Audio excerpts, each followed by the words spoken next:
Alô, audiência! Meu nome é Max e hoje eu trago um vídeo diferente para vocês. Acontece que eu e os meus editores estamos tirando férias muito merecidas e necessárias agora nesse início de ano, mas a gente também não queria deixar o canal completamente parado. Então hoje eu trouxe para vocês uma compilação dos melhores vídeos que eu produzi para o Instagram no ano passado. Porque caso você não saiba, eu também produzo conteúdos exclusivos para o Instagram para ampliar os conteúdos que eu abordo aqui no YouTube. Então eu estou trazendo essa compilação que é inédita para o nosso canal aqui no YouTube, para vocês verem como eu faço esses conteúdos e quem sabe assim vocês não animam de me seguir lá no Instagram. Minha arroba é maxvalarezo. Então, sem mais delongas, eu apresento a vocês os melhores vídeos que eu produzi no Instagram em 2020. Vamos lá!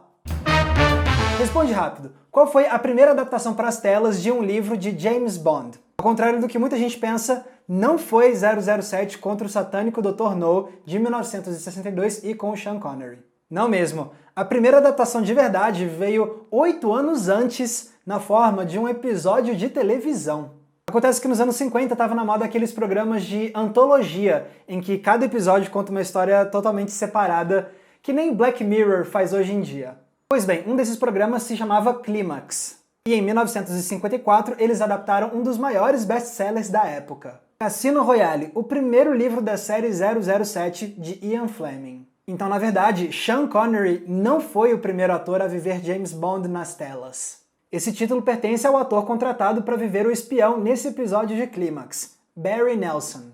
Só que o curioso é que nessa adaptação do livro, eles transformaram o James Bond em um agente secreto dos Estados Unidos, que inclusive é chamado com frequência de Jimmy Bond. Oh, you're a legend, old boy. Card sense Jimmy Bond, they call you. I knew you right away. Mas quem realmente rouba a cena nesse episódio é ninguém menos do que Peter Lorre, um dos atores mais reconhecidos do período clássico do cinema, famoso por interpretar vilões icônicos. Para variar, aqui ele interpreta o vilão da trama, Le Chiffre. Só que cá entre nós, esse episódio não é lá grande coisa. E isso é compreensível, não é fácil adaptar um livro inteiro num episódio de 50 minutos. Mas ainda assim, eu acho que ele é algo que merece ser visto, pelo menos para quem é muito fã de 007. Porque é engraçado comparar esse primeiro James Bond com aquela figura lendária que ficou tão famosa depois no cinema.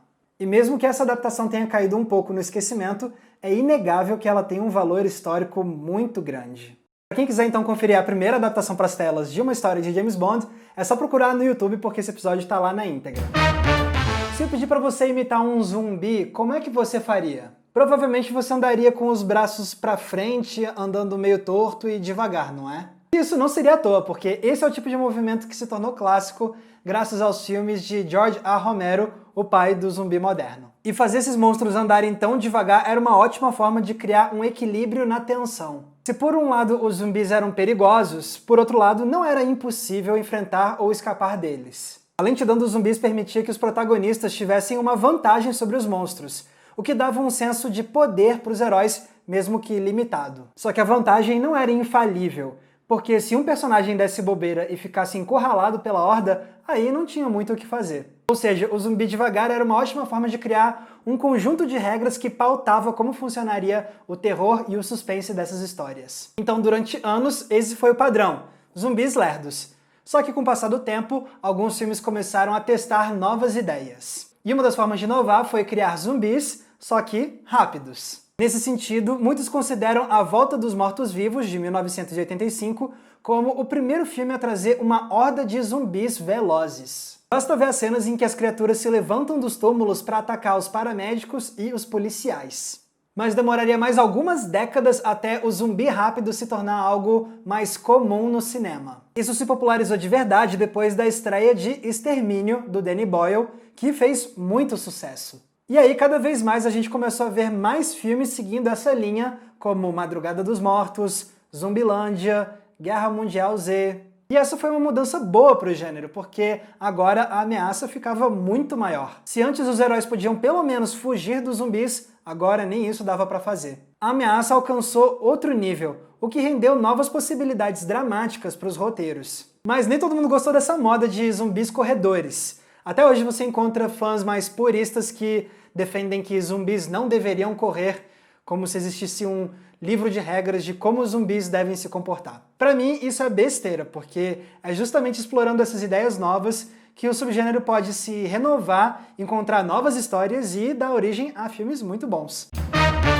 O Enigma de Outro Mundo é considerado um dos melhores filmes de terror de todos os tempos, e com razão. A obra-prima de John Carpenter é até hoje impressionante e genuinamente assustadora. Mas acontece que esse foi um daqueles filmes que foram um fracasso quando estrearam e só se tornaram clássicos anos depois. Quando Carpenter pegou esse projeto, ele estava vindo do sucesso comercial que foi Halloween. Só que essa ascensão do diretor sofreu um baque depois da estreia de O Enigma de Outro Mundo, porque esse filme não foi bem de bilheteria e foi detonado por uma grande parte da crítica da época, que achou o filme nojento demais e com uma trama desinteressante. E isso, infelizmente, manchou temporariamente o nome do John Carpenter. Ele foi demitido de alguns projetos e teve que fazer alguns filmes que ele considerava mais comerciais só para ele poder se manter ativo na indústria. O que nos trouxe obras como Christine, O Carro Assassino e Os Aventureiros do Bairro Proibido. Mas as coisas começaram a mudar quando O Enigma de Outro Mundo chegou na televisão e no mercado de home video. Foi aí que o filme conseguiu conquistar uma grande base de fãs. Quando chegaram os anos 90,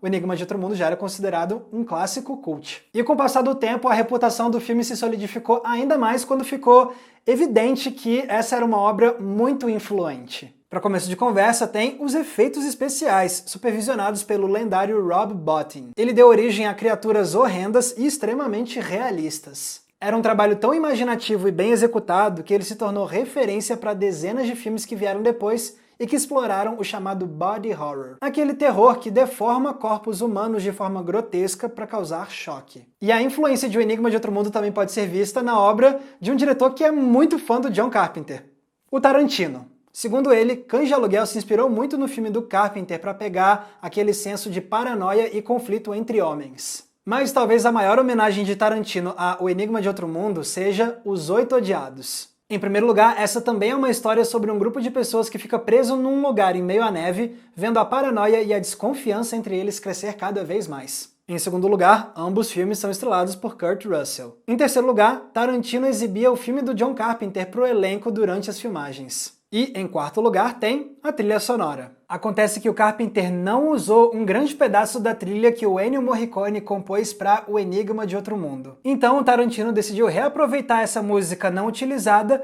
como parte da trilha sonora de Os Oito Odiados. Dá pra ver que o Tarantino realmente é muito fã. Então, felizmente, a justiça foi feita e O Enigma de Outro Mundo acabou recebendo toda a admiração que merecia ter ganhado desde a sua estreia. Matar ou Morrer é um clássico do faroeste que foi um sucesso quando estreou, mas que também irritou alguns nomes famosos. Um deles era John Wayne, o ator mais famoso de faroestes, que achou Matar ou Morrer um filme antipatriótico. Não é à toa que depois ele estrelou um filme feito em resposta a Matar ou Morrer, o também clássico Onde Começa o Inferno, de Howard Hawks. Só que por mais que o John Wayne tenha ficado indignado com Matar ou Morrer, ele não deixou isso estragar a amizade dele com o grande astro daquele filme, Gary Cooper. Os dois atores eram amigos muito queridos. E isso acabou gerando uma história bem engraçada.